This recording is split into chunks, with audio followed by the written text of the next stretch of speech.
कोशिश है यहाँ पे। शाही परिवार, मोदी जी ने कहा वंशवाद। तो इस वंशवाद की कहानी को खुद सोनिया जी और राहुल जो है पुष्ट कर रहे हैं। इसमें 1921 आपको याद होगा, कुछ समय पहले इसी प्रोग्राम में हमने अवध आंदोलन का जिक्र किया था और वो पूरा इतिहास बताया था कि कैसे नेहरू की, जवाहरलाल की राजनीति की शुरुआत हुई थी जब 1921 में वहां अवध आंदोलन हुआ था। और उसी को आज सोनिया गांधी जी बता रही थी 1921 में किस तरह मोतीलाल नेहरू और जवाहरलाल नेहरू किसानों की मदद के लिए वहां पे पहुंचे थे। और अभी जो है सोनिया गांधी भी उन किसानों के जो वहां पे स्मारक है वहां पे गई। आप देखिए कि इस परिवार के बलिदान का, इस परिवार की सेवा का इतिहास कितना पुराना है और उसको आप जो है शाही परिवार के उस पर व्यंग करने की कोशिश कर रहे हैं। तो जनता में वो मैसेज अब पहुंचता नहीं है। जनता जो है उसको वो सारी बातें याद हैं, पीढ़ी दर पीढ़ी याद हैं। लोग बताते रहते हैं कि इस परिवार ने वहां क्या क्या किया था जी। अभी प्रियंका गांधी ने भी उस बात को याद किया कि वहां पे किसी वक्त में कैसी ऊसर जमीन थी और किस तरह राजीव गांधी ने उसका भूमि रूपांतरण करा के उसको हरियाली में बदला। आपको याद होगा कि ये सब हम पहले भी बता चुके हैं, इस पे अभी हमने लिखा भी कि कई लेख पूरे लिखे हैं। तो ये सारी जो चीजें हैं ये जनता के दिलो दिमाग में हैं और इसीलिए आज भी प्रधानमंत्री मोदी या अमित शाह जी जनता के मुद्दों पर बात नहीं करके उन्हीं मुद्दों पर बात कर रहे हैं जहां से उन्होंने इस चुनाव की शुरुआत की थी। रोज गोल पोस्ट बदलना, कभी एक किसी भी इश्यू पे वो रुकते नहीं है क्योंकि वो इश्यू जनता में है ही नहीं है। जनता के बीच इश्यू है बेरोजगारी का, महंगाई का, जिसके बारे में राहुल गांधी और प्रियंका बात कर रहे हैं। मोदी जी कहते हैं कि भैंस छीन लेंगे। कांग्रेस ने भैंस नहीं छीनी है, वो भैंस नहीं छीनती है, वो तो देश छीनती है। पाकिस्तान से बांग्लादेश छीन के एक अलग देश बना दिया।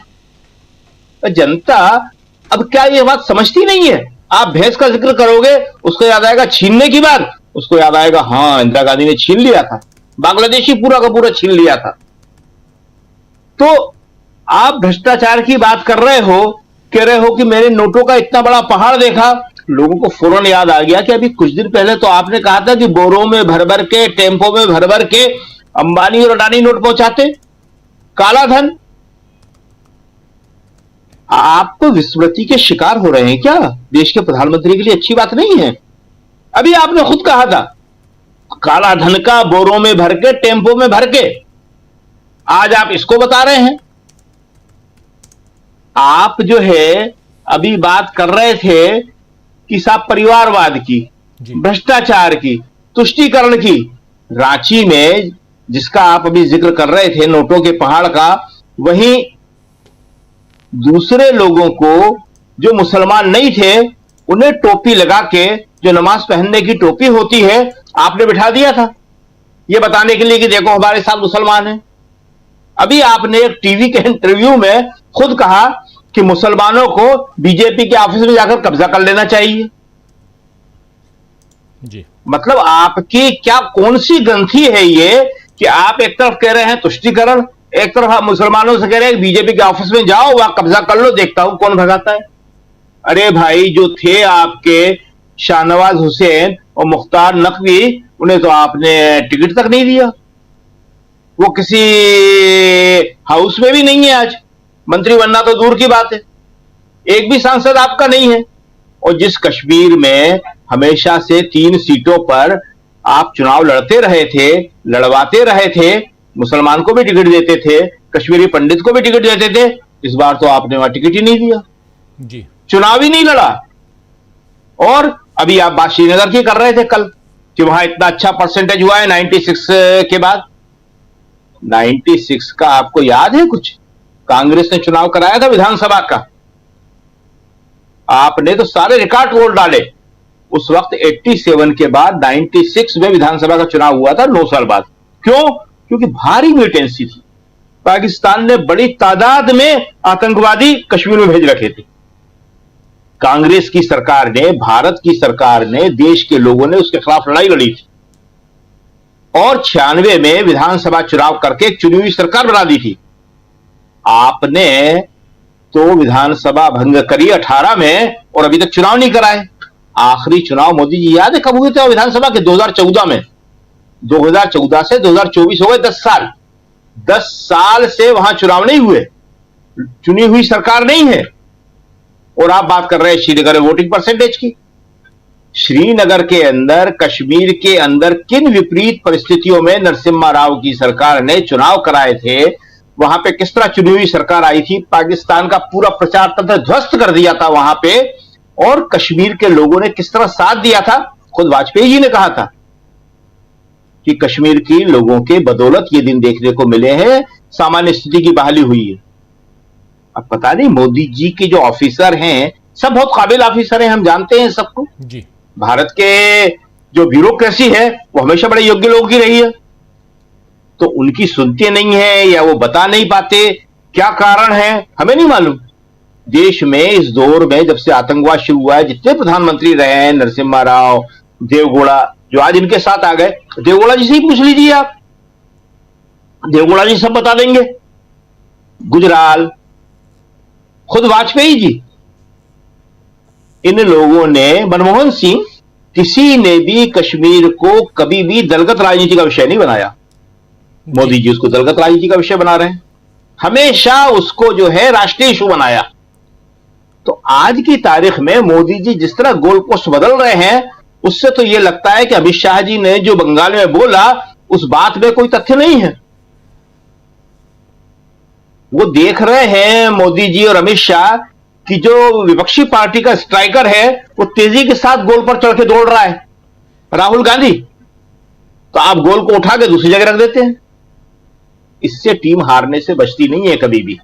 अभी जो वीडियो का जिसका आप जिक्र कर, शकील जी, एक महत्वपूर्ण बात है कि अमित शाह ने 380 में से 270 सीटें मोदी जी को दी हैं, यानी 110 सीटें तो पहले इन 4 फेजेज में उन्होंने कम कर दी हैं। ये भी मानना होगा, 110 सीटें वो पहले ही कम कर रहे हैं अपनी पार्टी के लिए। देखिए वो क्या बोल रहे हैं, हमें लगता नहीं है कि उस पर अब कोई बात कर रहा है या उसकी कोई सुन रहा है कि वो क्या बोल रहे हैं। वही हम बता रहे हैं ना कि भैंस छीन लेंगे जैसी बात करी है, उसके बाद आपने अपनी बात का सारा वजन खत्म कर दिया। देश का प्रधानमंत्री, हमने बताया ना, ये सब कहने में अच्छा नहीं लगता, मगर आज ये विमर्श को इस जगह ले आए हैं कि कुछ बातें बोलना पड़ती हैं कि अभी तक जितने प्रधानमंत्री हुए उनमें थोड़ा सा देवगौड़ा को लेके ही कई बातें कही जाती थी कि वो जो है थोड़ा सा कभी लगते नहीं थे कि उस गरिमा का पालन कर रहे हैं, लेकिन वो तो आज सबसे गरिमामय दिख रहे हैं मोदी जी के मुकाबले में। भैंस छीन लेगी जैसी बात तो उन्होंने कभी नहीं करी।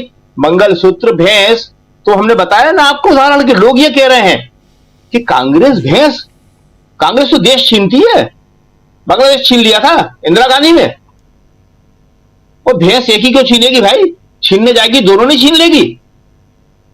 जरा गांव में जाके ये लोग बात सुने लोगों की, तो लोग बात क्या कर रहे हैं कि भैया जो छीनने आएगा वो 2 में से 1 ले जाएगा, क्या कुछ चुन के ले जाएगा कि ये वाली ले जाना ये वाली नहीं ले जाना जी। एक काहे के लिए छोड़ जाएगा, जो बिल्कुल मुकदमा तो वही बनेगा ना, एक छीनो चाहे 2 छीनो, एक ही धारा लगेगी ना आपके ऊपर, तो 2 ही ना छीन लेंगे हम।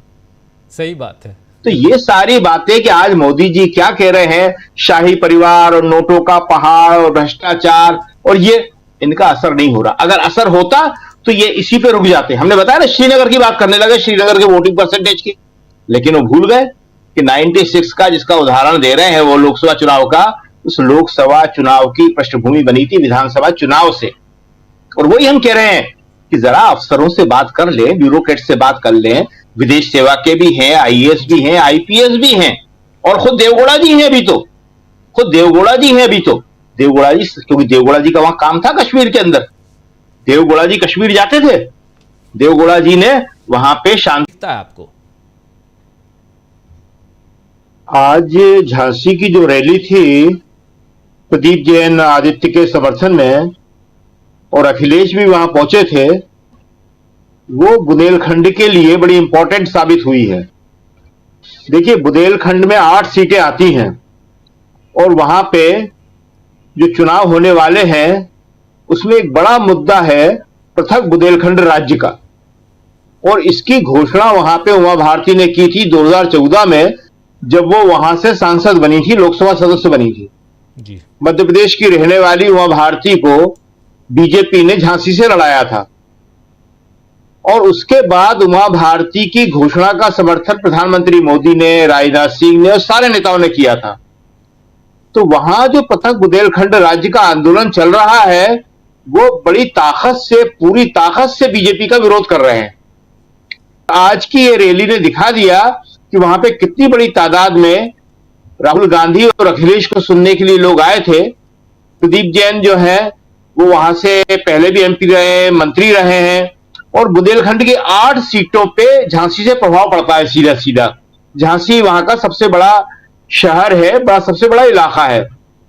तो जिस यूपी का आप जिक्र कर रहे हैं उस यूपी में अब क्या होगा, ये चीज बीजेपी के लिए बहुत चिंता की बात बन गई है। अगर अरविंद केजरीवाल वहां जा रहे हैं तो उसका मतलब यह है कि वहां पे उन्हें यह दिख रहा है कि अब स्थिति वहां बदल रही है। अखिलेश और खड़गे जी का तो ठीक है, ये दोनों पार्टियां चुनाव लड़ रही हैं, लेकिन केजरीवाल का भी वहां शामिल होना यह बता रहा है कि उत्तर प्रदेश में अब स्थितियां बिल्कुल पूरी तरह बदल गई हैं। और उत्तर प्रदेश इस बार जो है कितनी सीटें बीजेपी के लिए रहने देगा कहना बहुत मुश्किल हो रहा है। समाजवादी पार्टी तो यहां तक कह रही है कि हम लोग 50 सीटें जीतेंगे, हम और कांग्रेस मिलकर 50 सीटें, बीजेपी सिर्फ 30 में सिमट जाएगी। देखिए हुआ क्या है कि ये पूरा का पूरा चुनाव इसलिए पलट गया कि मोदी जी पिछले 10 साल के अपने काम के बारे में एक शब्द भी नहीं बता पा रहे हैं। और जनता जो है, जिसे हम बार बार कह रहे हैं कि मुद्दा क्या है, किस मुद्दे पे चुनाव हो रहा है, तो जनता बार बार एक ही सवाल कर रही है और एक ही बात कह रही है, और वो कह रही है रोजगार का। बेरोजगारी ने जनता को इस कदर तोड़ दिया है कि अब न हिंदू मुसलमान चल रहा है, न राष्ट्रवाद चल रहा है, न शाही परिवार चल रहा है, कोई भी चीज नहीं चल रही है। लोग कह रहे हैं कि सबसे पहले हमें नौकरी दो, और उस नौकरी का वादा 30 लाख नौकरी प्रियंका गांधी ने कह दिया अभी कि 15 अगस्त से पहले पहले दे देंगे आपको। हमारा प्रधानमंत्री लाल किले पे झंडा चढ़ाने जाएगा, उससे पहले नौकरी देके जा चुका होगा। 4 जून को रिजल्ट आएगा और 1.5 महीने के अंदर नौकरियां मिल चुकी होंगी आप सबको, 30 लाख सरकारी नौकरियां। भाई देखिए हुआ क्या कि मोदी जी से लोगों का विश्वास किस तरह टूटा, एक दिन में नहीं टूटता है। धोखा जो है वो लोगों को सबसे ज्यादा नापसंद है। आज लोग कह रहे हैं कि अंबानी अडानी जो सबसे विश्वसनीय थे, सारी सरकार तो उन्होंने चलाई ना, सारे इल्जाम उनके ऊपर लगे ना, उनके साथ आपने धोखा कर दिया, उनका नाम ले दिया आपने और कह दिया कि इनके पास काला धन है। देखिए मुद्दा यह नहीं है कि वो काला धन किसको दे रहे हैं, वो राहुल को दे रहे हैं या अखिलेश को दे रहे हैं या बीजेपी को दे रहे हैं। मुद्दा यह है कि उनके पास काला धन है, ये देश का प्रधानमंत्री कह रहा है। क्या आज उनके अपने ऑफिस में, अपने लोगों के बीच में, अंतरराष्ट्रीय जगत में क्या स्थिति रह गई है अंबानी और अडानी की? शेयर बाजार गिर रहा है, इसीलिए गिर रहा है। तो काले धन की बात कह के मोदी जी ने अपने साथियों के साथ जो धोखा किया है वो किसी को अच्छा नहीं लग रहा। इससे पहले भी मोदी जी ने किया था यही सब, आडवाणी के साथ धोखा, मुरली मनोहर जोशी के साथ धोखा, तोगड़िया के साथ धोखा, उमा भारती, विनय कटियार, किसके साथ धोखा नहीं किया। लेकिन वो चूंकि उनकी पार्टी के अपने अंदर के लोग थे, एक बार बात चल गई। लेकिन ये उन लोगों के साथ जिन्होंने आपकी सरकार बनाई है, उनके साथ धोखा, तो लोगों को लग रहा है कि फिर तो हमारे साथ भी धोखा ही धोखा हो रहा है। हमसे 2 करोड़ हर साल रोजगार का वादा किया था, वो हमें नहीं दिया, तो लोगों को तो याद अचानक आता है ना। इस बात में कोई दो राय नहीं है कि हिंदुस्तान के लोग भोले हैं, सीधे हैं, लेकिन मूर्ख नहीं है। उन्हें याद दिलाना पड़ता है और घटनाओं से उन्हें याद आता है। सामान्य जीवन जीने वाले लोग हैं हमारे लोग, उन्हें कोई बहुत कुछ नहीं चाहिए। अपना उनकी रोजगार की व्यवस्था हो, उनके बच्चों की पढ़ाई लिखाई की व्यवस्था हो, बीमारी हारी हो जाए तो चिकित्सा की व्यवस्था हो, यही सब तो चाहते हैं ना लोग। और जनता क्या चाहती है? तो जब इसमें उसको धोखा महसूस हुआ कि 2 करोड़ रोजगार का वादा किया था, वो तो नहीं दिया हमको, और अब जो अंबानी अडानी के साथ किया तो वो चीजें जो है सारी हदें क्रॉस कर गई है।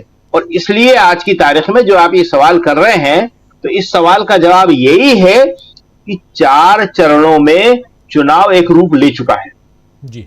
सीटों की बात हम न करें क्योंकि ये आंकड़े किसी के पास नहीं है, ना कोई बता सकता है, लेकिन एक रूप ले चुका है और अगले 3 चरण उसी दिशा में जाने वाले हैं। और इसमें एक बात और कह दें लास्ट, कि अब इस चुनाव को एक ही चीज बचा सकती है, और वो चीज होने वाली अब नहीं है, और वो चीज है चुनाव आयोग।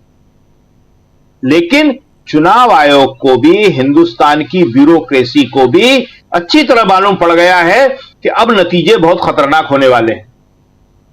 देखिए, जले में हाथ कोई नहीं डालता है। जब तक स्थिति साजगार थी, सब कुछ अनुकूल लग रहा था, तो लोग कर रहे होंगे, लेकिन जब उन्हें लग रहा है कि स्थितियां विपरीत हो रही है, तो कोई गर्दन पे तलवार भी रख दे, तब भी कोई अफसर जो है गलत काम करने को तैयार नहीं होगा। बहुत बड़ी बात कह दी है दिग्विजय सिंह ने। उन्होंने कहा फांसी की सजा होगी सीधी। याद रखना, देशद्रोह से कम का मामला नहीं है ये, देशद्रोह का मामला चलवाऊंगा। लोकतंत्र, चुनाव, इसके साथ जो भी गद्दारी करेगा, यानी कि जनता के साथ धोखा करेगा, ये देशद्रोह का मामला है सीधा जी। तो अफसर भी जब देखते हैं कि हां भाई अब मामला बिगड़ता जा रहा है, तो वो भी अपने हाथ पीछे खींच लेते हैं कि भैया हमसे होने वाला नहीं है। तो जो चुनाव आयोग पे ये उम्मीद कर रहे हैं, जो अमित शाह जी ने कहा, बंगाल का आप जो भाषण सुना रहे थे कि हमें 270 सीटें मिल रही हैं, वो उसी के भरोसे कहा है, जनता के भरोसे नहीं कहा है वो। लेकिन अब वो भी अपने हाथ खींच लेंगे, और आप देखेंगे कि 4 चरणों में जिस दिशा में चुनाव गया है, अगले 3 चरण भी उसी तरफ जाने वाले हैं। जी। ईवीएम का मामला फिर सुप्रीम कोर्ट पहुंच गया है। एक बार फिर से पुनर्विचार याचिका लगाई गई है। उसमें बहुत सारे सवाल हैं, और कुछ चीज़ें ऐसी हैं जैसे उसमें एक सिंबल लोडिंग यूनिट जिसको कहते हैं,